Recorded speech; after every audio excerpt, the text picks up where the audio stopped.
Voilà, bienvenue sur ma deuxième vidéo sur Faeria. Donc aujourd'hui je joue un deck rouge-jaune qui m'a été donné par un membre de Gamers Origin Faeria. Donc pour info, c'est un deck assez budget. Il y a juste 3 cartes épiques, quelques rares et le reste c'est des communes. Alors, on va d'abord avancer vers le puits de Faeria à droite, en plaçant des prairies.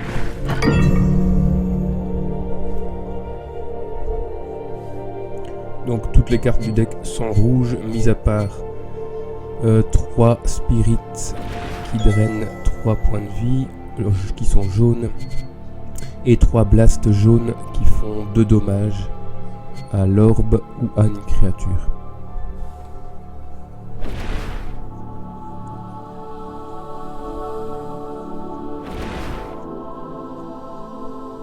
Donc, ok, l'adversaire ouvre des deux côtés. Ici, on va jouer une montagne quand même. C'est un peu dommage qu'on n'ait pas de jouer directement. On a une main assez lente.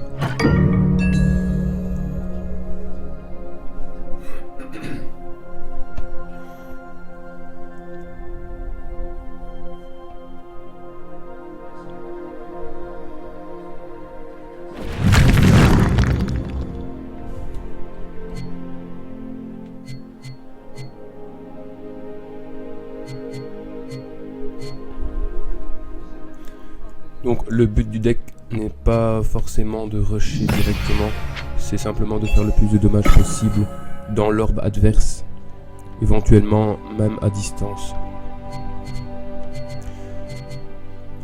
Donc ici je pense qu'on peut peut-être jouer le Fire Elemental ici pour mettre la pression sur son 1-1 qui est en train de prendre du Faeria.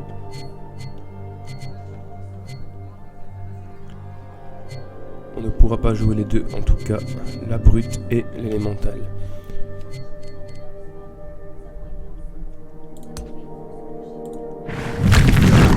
On va jouer l'élémental pour créer une montagne directement près de l'autre puits. Si, j'avais mal compté, on peut jouer les deux. On va pas se gêner pour jouer la brute. On va avoir 2 Faeria au tour suivant.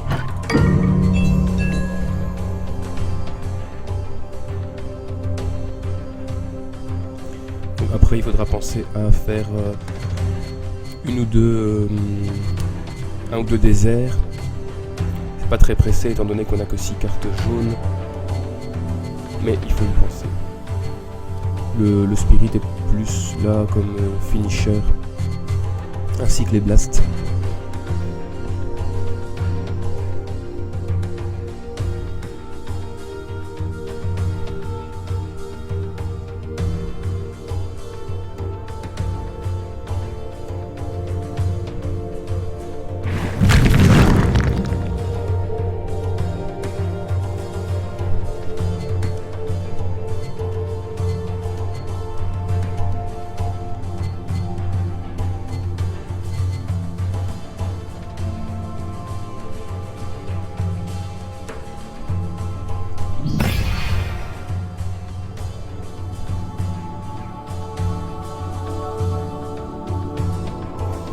Ok, là on a une bonne 3-5 pour frapper dedans.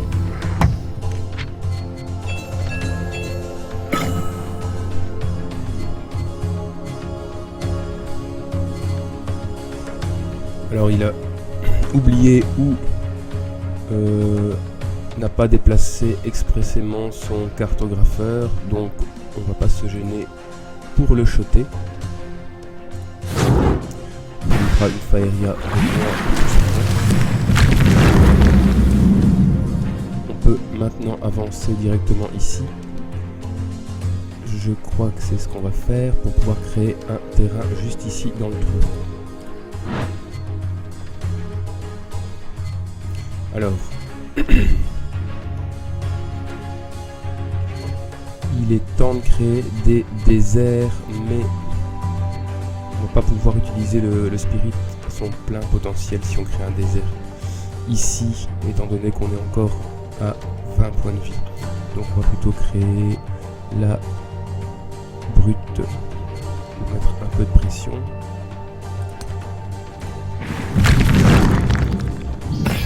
Et on va frapper dans son boss avec la brute, même si ça va lui faire 2 fire. Pas de dommage, pas un occasion. Alors, passe. Donc, on va quand même commencer à créer des déserts en tout cas.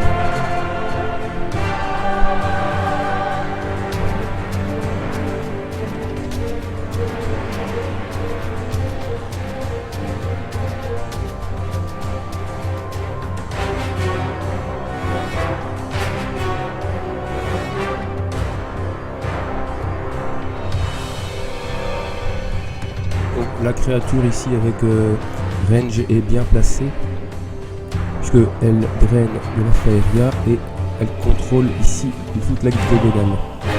Ce qui est intéressant puisqu'on a à la fois une forêt et une île à lui. Il sait que s'il invoque une créature sur ces deux îles, sur ces deux terrains, pardon, elle va être directement shotée. Et là c'est ce qu'il fait, c'est très bizarre. Il veut vraiment avoir une faeria ici au point de sacrifier sa créature.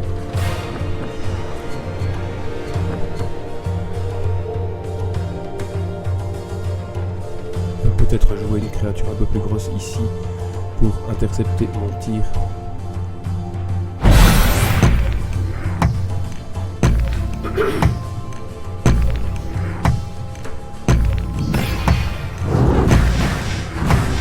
Ok, c'est du dommage.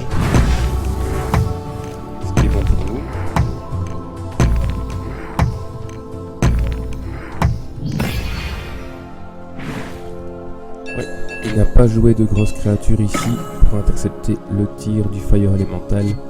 Donc, on va pas se gêner pour, premièrement, shotter son rebelle.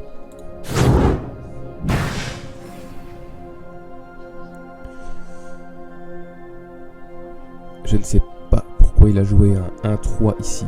Ça ne sert strictement à rien. On va donc le shotter aussi. Et ça va lui faire 2 dommages. On va commencer à jouer des déserts, c'est assez important. Alors le mieux qu'on puisse faire, c'est le jouer ici pour mettre un peu de pression. Bon, là il est sous pression avec son orbe. Et on va jouer... On peut pas jouer grand chose près de son orbe. Il y a cette case-là. On peut jouer quelque chose et le désert, pardon. On va jouer le rebelle ici pour avoir de la faeria au tour suivant. Et on passe.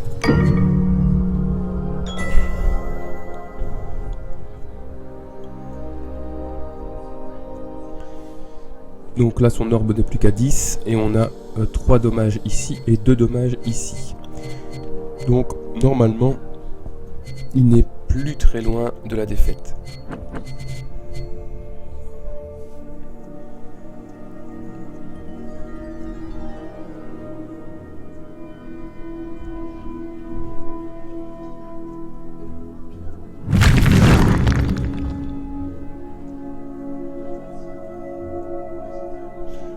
Donc au tour suivant, on doit absolument créer un désert de toute façon.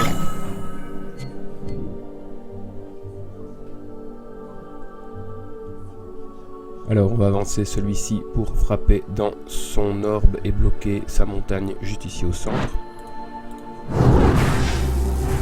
On va avancer ça là pour bloquer une autre de ces montagnes et avoir de la faeria au tour suivant. On va créer notre fameux désert ici au centre.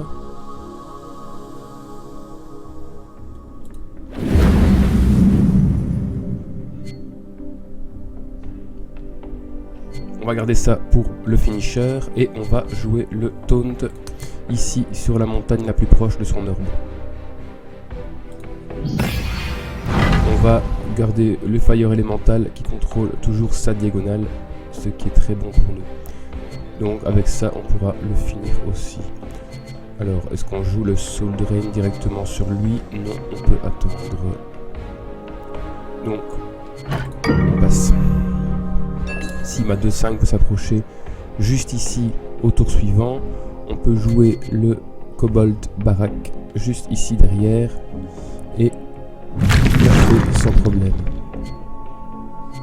De toute façon on a encore le Spirit et le Soul Drain derrière.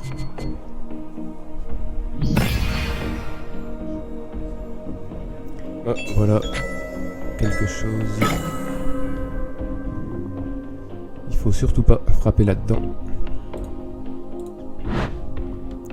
Et voilà, c'est GG. On va frapper. Elle est cuite. Voilà, merci d'avoir regardé la vidéo et à très bientôt.